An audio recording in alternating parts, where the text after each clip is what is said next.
Quando o senhor fala dos oceanos, nas geleiras, os oceanos esfriando, o telespectador certamente está pensando naquelas imagens das geleiras se dissolvendo e tal, o que não significa esfriamento, mas aquecimento. Isso. Eu perguntaria ao senhor, quais são os erros elementares desta teoria do aquecimento, que o senhor critica com tanta objetividade e com tanta tranquilidade?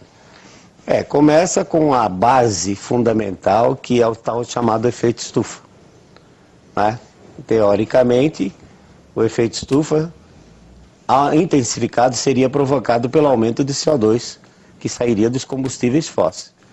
Ou seja, o Sol aquece a superfície irradia infravermelho, o CO2 absorve o infravermelho e emite em direção à superfície. Esse conceito é errado. Mas eles continuam insistindo no erro. Eles dizem que esse conceito é o certo, mas ele é errado. Na realidade, o ar é aquecido em contato com a superfície.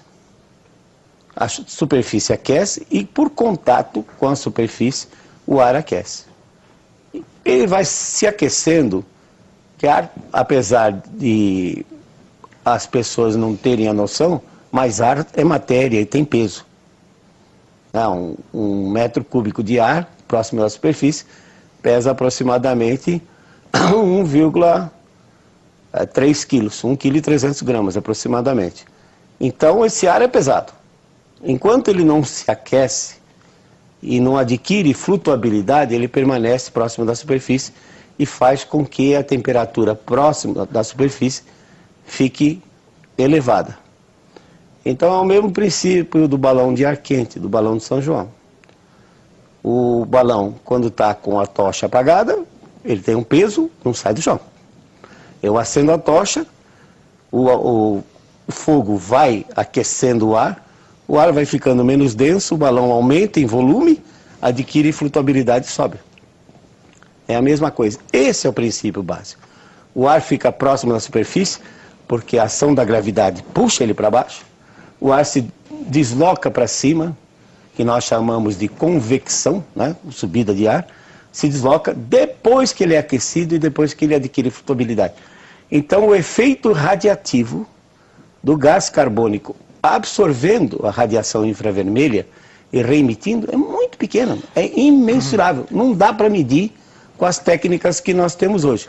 Vale dizer em resumo o seguinte, sob o ponto de vista de temperatura, se eu retirasse todo o gás carbônico da atmosfera, a temperatura permaneceria a mesma, porque a atmosfera é constituída de 78% de nitrogênio, 21% de oxigênio e 0,9% de argônio. Em outras palavras, o homem, pela sua ação, não tem como influir nisso? Nesse aspecto, não tem. O homem influi localmente.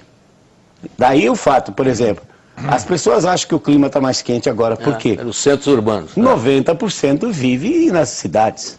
E na cidade evidentemente... O microclima a temperatura é muito mais elevada, porque não tem água da chuva para evaporar. Professor, agora eu vou confrontar o senhor com dados do IPCC, que é o painel da mudança climática global. São centenas de cientistas que referendam a mesma hipótese. Segundo o IPCC, e aqui não é opinião, nós estamos tratando de gráficos de aumento de temperatura, o nível do mar, por exemplo, sobe 1 milímetro por ano, que corresponde a 1 metro a cada século. Não é isso? Eu queria saber do senhor, com base em que se pode afirmar a favor do aquecimento ou contra o aquecimento pelo esfriamento, já que esses cientistas todos dizem que as medidas que eles têm apontam no sentido de um aumento da temperatura da atmosfera e da água do oceano. E há também o degelo das geleiras. Eu queria ouvir os argumentos do senhor. Bom, de toda aquela lista que você disse, tem pelo menos um, que é o James Lovelock, né? Que pulou, já saiu. Que não ele, não só ele, mas outros também. Muitos saíram, não tenha dúvida. E alguns continuam com aquela posição, menos radicais, estão reduzindo um pouco suas convicções. Exatamente, tanto assim que a Rio +20, ela vai focar, não bem nisso aí, mas ela vai focar em desenvolvimento e erradicação de pobreza, que praticamente não tem nada a ver com aquecimento. Mas o mar já estaria 1,5 metro mais alto do que ao tempo da Revolução Industrial. Sim, teoricamente sim, mas na prática você tem dados que mostram que o mar, principalmente na região tropical, ele pode flutuar num período de aproximadamente 19 anos, pode subir até 12, 13 centímetros. Depois volta? Depois volta. Então, Qual é o fenômeno? é a atração da Lua. A Lua tem um ciclo de 18,6 anos, que durante um certo período ela varre a superfície da Terra fora dos trópicos, entre 30 graus norte e 30 graus sul. Isso ela puxa os oceanos, e como entre 30 graus norte e 30 graus sul representa metade da superfície terrestre, apresentam um nível médio elevado. Agora, esse ciclo lunar, o máximo dele terminou em 2006, e o que os satélites, aí que eu digo para você, o que os satélites mostram, os mesmos satélites que estavam mostrando um aumento de aproximadamente 3 milímetros por ano, os mesmos satélites agora a partir de 2007 estão mostrando um ligeiro decréscimo. Tá certo que é muito pouco tempo. Mas então essa medida deles está errada, flagrantemente errada. Não, eles usam esses argumentos, né, fazendo cálculos, por exemplo, quando você aquece a água expande em volume. Então muitos desses cálculos estão errados. Tá? E a evidência mostra que, na realidade, primeiro que é difícil medir nível do mar, porque a crosta terrestre ela é bastante plástica, imóvel. Segundo que os satélites, se todo mundo se baseava nos satélites que estavam mostrando um aumento até 2006, os mesmos satélites agora estão mostrando um declínio. Professor,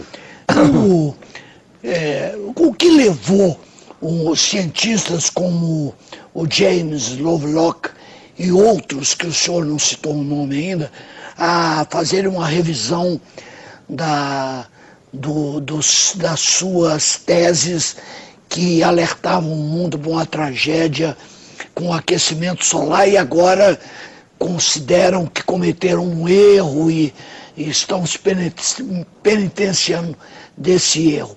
Qual foi a revisão que eles conseguiram fazer, que afinal chegaram à conclusão que o senhor já teria chegado há mais tempo? Eu acho que foram os dados. A avaliação dos dados? Porque quando eles lançaram essa hipótese com uma propaganda maciça, né?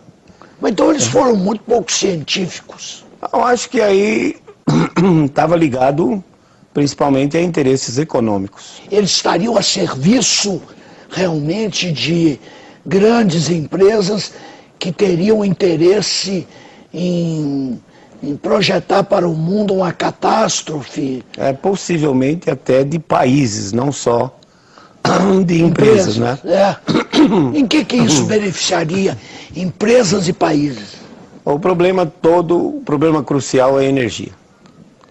Então, se você olhar historicamente como começou esse negócio todo, você vai ver que isso... Do aquecimento. A teoria do aquecimento remonta à metade da década de 70. Em 1973, o petróleo sofreu o primeiro golpe.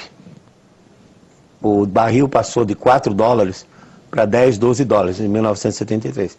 Aí surgiram os especialistas que diziam que 60% do petróleo que existia no mundo já tinha sido consumido. Então os países desenvolvidos ficaram preocupados que faltasse energia para eles, já que eles são extremamente dependentes do petróleo. Não é o caso do Brasil. O Brasil tem outras fontes de energia que nem explora.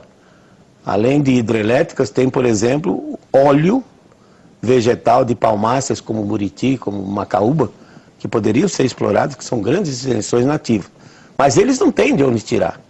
Então eles ficaram preocupados. E como já se sabia, se você olha nos livros de climatologia antigos, antes da década de 70, já mostravam esse ciclo de aquecimento e resfriamento. Da ordem de 20, 30 anos aquecendo, 20, 30 anos resfriando. Então já sabiam que na década de 70 iria começar a aquecer. Só não saberiam quando, que ano iria acontecer. Então, aliado a uma possível falta de petróleo e com um aquecimento que viria proximamente, lançaram, ou na realidade, eles desenterraram uma teoria que foi lançada por Svante Arrhenius em 1896 e que não teve sucesso, que foi essa que mais CO2 no ar, devido à emissão pela queima dos combustíveis fósseis, levaria a temperatura. Funcionou no primeiro tempo, quando a temperatura estava subindo naturalmente. Sim.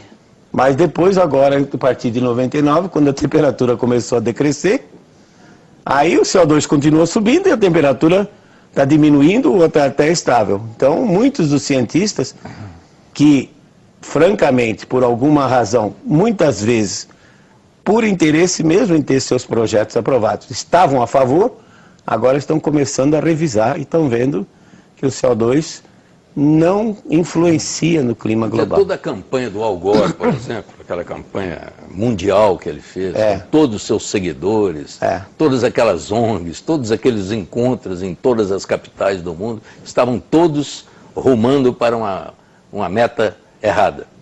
Não é questão da meta errada, Mitty. O problema, acho que é muito mais complexo.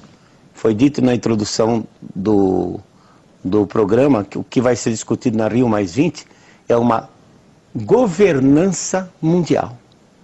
E no fundo é isso que esses burocratas da ONU querem. O que eles querem é ter o poder de ditar o que nós vamos fazer. O Brasil só pode fazer isso. O Brasil não pode fazer aquilo.